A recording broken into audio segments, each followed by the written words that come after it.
Hey guys, and welcome back to seeing some sample test questions that you might get. So it's really common in all the past papers and stuff online to see things that say draw the structure of tripeptide A. So usually that's because it's written on the exam sheet and you have to write it again in your book. I don't know how this will work in the online test. I assume you probably won't be drawing anything, but I'm not certain of that. I'm sure you've probably gotten more details from your lecturers. But certainly you will definitely be asked to highlight some functional groups. Okay, so in a peptide, you will always have an amide bond. Okay, so that is a functional group. So you have at least one amide if you have a peptide. You have an aromatic ring. So you have an aromatic group there. So I'm just going to number them. So this is 1 and this is 2. So 1 and 2. So then 3, you have a hydroxy group or an alcohol. You can call it whichever you prefer. So then you also have a thiol. I don't know if you will have seen those. Okay, so a thiol is just an alcohol with a sulfur instead of an oxygen. So if that's not in your lecture notes, don't worry about it, but just so you're aware that they exist. Now, a common thing that will happen here is because of the fact that peptides and amino acids are usually in a splitter ionic form, so that's where, because you had a carboxylic acid and an amine, you get a proton transfer, so you end up with a carboxylate and an ammonium ion.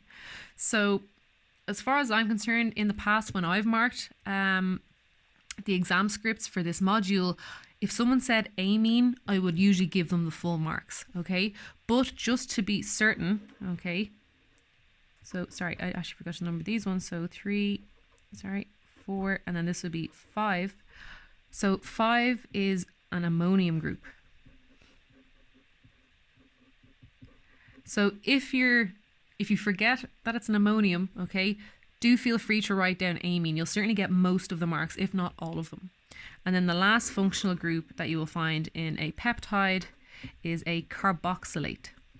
Okay, so if you see something that says 8, it usually means that it's charged. Okay, so a carboxylate is a carboxylic acid that has lost its proton. So again, if you're in the exam and you're like, oh, what did she say that was called again? And you can't remember carboxylate.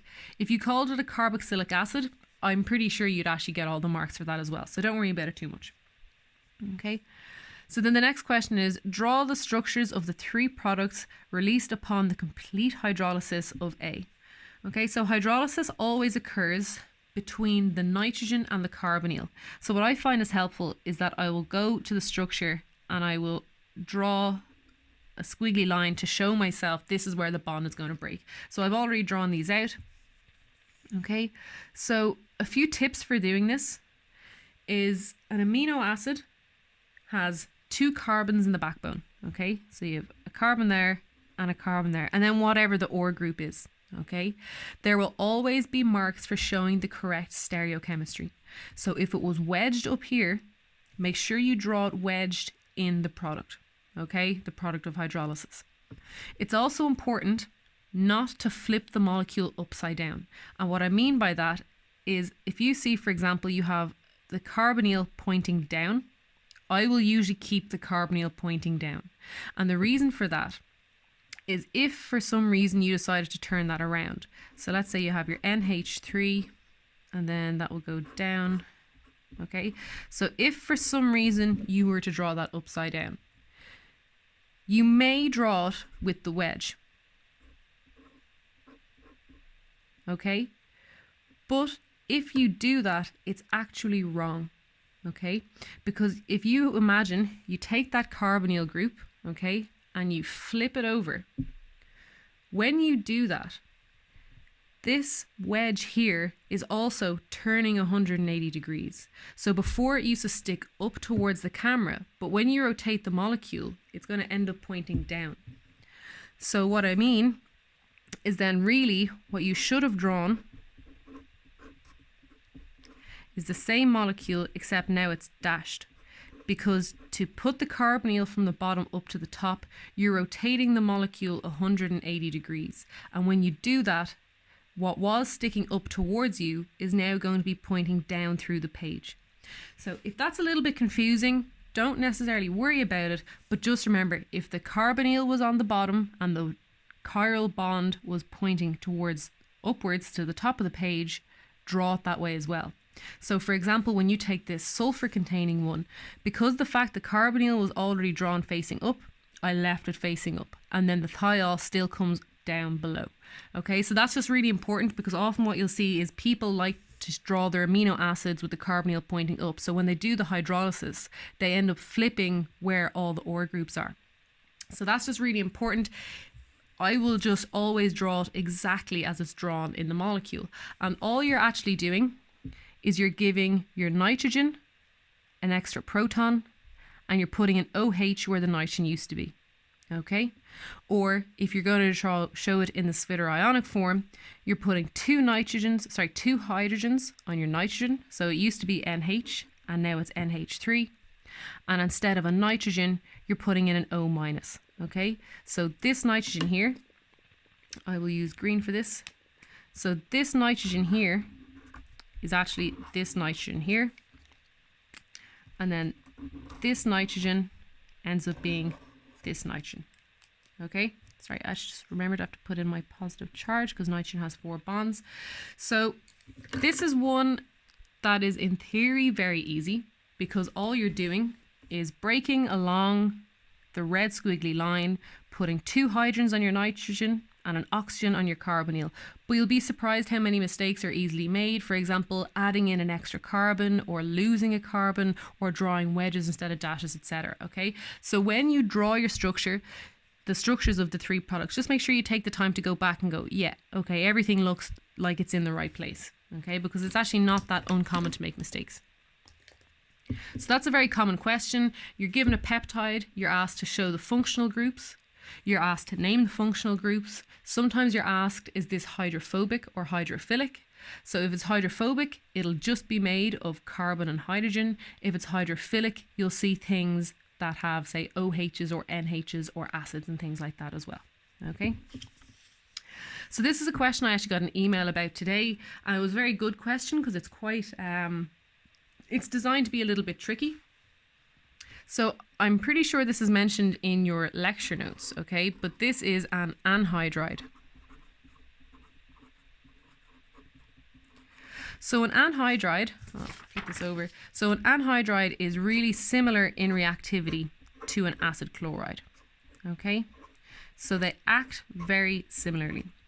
And the reason for that is because if you add a nucleophile, so if you add Nu minus, okay, what happens in your acid chloride is the pi bond will break. You'll end up with your tetrahedral intermediate. The electrons will come back down. So if you're not too comfortable with tetrahedral intermediates, go and look at the videos on esters and carboxylic acids, but this is just a short way of showing it. So the electrons in the pi bond go up onto the oxygen, come back down, and they kick out the chlorine. And the reason that happens is because chlorine is a really good leaving group. Okay? So acetic anhydrides, or anhydrides in general, act a really similar way. So if you have your nucleophile, it attacks your carbonyl. Same thing again, you break the pi bond, you reform the pi bond, and in this case, instead of losing a chloride, what you're losing is a carboxylate. And as you should remember from the video on carboxylic acids, this is actually very stable because you get a resonance. So that means that this is a really good leaving group, okay? So this here is a good leaving group, the same way chlorine is a good leaving group, okay? So that's what this reagent is here. But the question you have to ask yourself is, well, I have an alcohol and I have a carboxylic acid. So I have 2 OH groups. Which one is going to attack? Okay, so what's really important in this question, and this is what it's really trying to figure out, is, well, which of these oxygens is more nucleophilic? So hopefully you will know, if you compare this carboxylic acid to an amide, we spoke before about the fact that amides are not nucleophilic, even though you're used to seeing the lone pairs of nitrogens being nucleophilic, so they can pick up protons or they can attack electrophiles. But because of the fact that you get this resonance of amides, that lone pair is not available to do any attacking at all. Okay, so that nitrogen doesn't have a free lone pair to go and attack a proton or anything else. In the case of carboxylic acids, the same thing happens. So if you have your carboxylic acid, what can happen is the lone pair of your oxygen can come in and it will do the exact same thing. Now it happens to a much lesser extent because the fact that nitrogen doesn't really mind being positively charged that much, so it's actually not happy necessarily to donate its electrons in, but it's not reluctant either.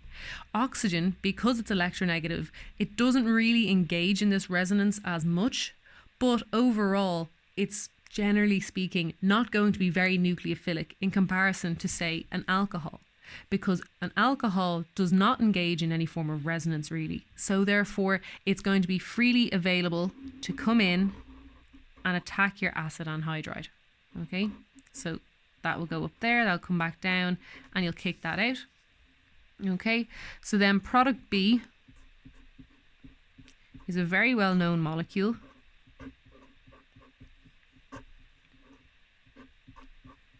And hopefully some of you will recognize it. This is actually aspirin.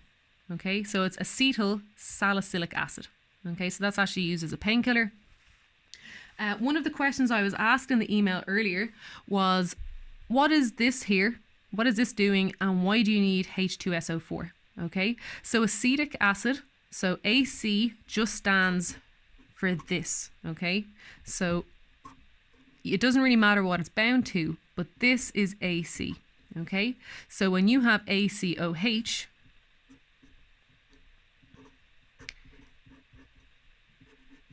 you have an acetyl group or an acyl group with an OH, so it's actually acetic acid or vinegar. Okay, so that's the main part of vinegar. So acetic acid in this case, it's literally just the solvent. Okay, and H2SO4 is just an acid. Okay, because what happens is if you react acetic anhydride with acid, you activate it. Oh, sorry, I'll push that up. You're activating it. Okay, and the other thing is, as I said, the byproduct of the reaction is this carboxylate. Okay, so this is an acetate group, and you want to have some proton in there that will react with this, so you form acetic acid, because you don't want to have loads of things that are negatively charged floating around when you've got a nucleophilic reaction, because in theory that O- could then come back and attack your anhydride. Okay, so it's not an oxidizing agent, you just need a little bit of acid to get the reaction to start. Okay, and I'm pretty sure that's probably covered in your lecture notes quite well.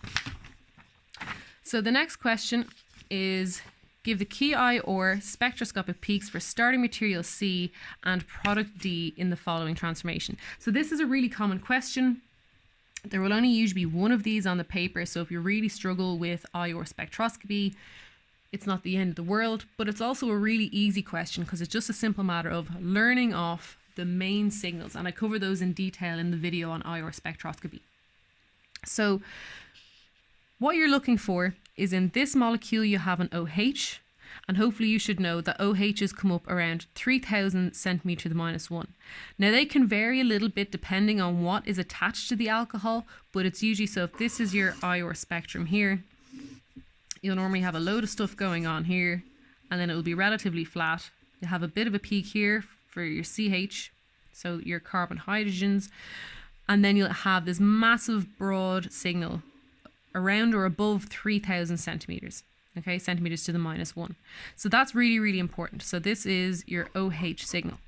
So if you're trying to do an oxidation, okay, so you're trying to oxidize this molecule up to the carboxylic acid, you might want to be, well, how do I know when the reaction is finished? So there's a few different techniques you can use, like TLC, but a common one that people will use is I or spectroscopy. Okay, so what you're going to look for is at around 1710 centimeters to the -1. So you'll have all your stuff. So this is, say, 1000 here. So underneath 1000 is always usually a big mess. So you'll have your mess below 1,000, and then nothing really, and then you'll have a really big sharp peak, and then you'll still have your CHs, but your OH, oh sorry, you will still have your OH, that's my mistake, because of the fact that it's a carboxylic acid. Okay, so what you're looking for is the appearance of a peak at around 1710 wave numbers. Okay, so if you watch that video on IOR spectroscopy, I go into the detail of the fact that all the different carbonyl containing functional groups have really distinctive wave numbers. Okay, so if you see one at 1680 or you see one at say 1745, they're characteristic and you'll be able to see what functional group is there. So I definitely recommend taking the time to learn those numbers off by heart. There's usually, I think, maybe 10 of them that you'll need to know, and you'll be guaranteed full marks in a question like this. Okay, so it's a really fast question. All you will have to do is write 3,000 for A or for compound A and 1,710 for compound B. So it's a really easy way to pick up, say, 10 marks or a couple of % in your exam. So the next question, redraw the structure of E in your answer book. So this is E. And indicate any 3 functional groups. So again, this is quite typical where it would be written on the exam script and then you'd have to write it in your book. I don't know how that will work. I'm sure you probably just are given the structure and you have to circle them or click on them. So indicate any 3 functional groups. So we're going to identify them all.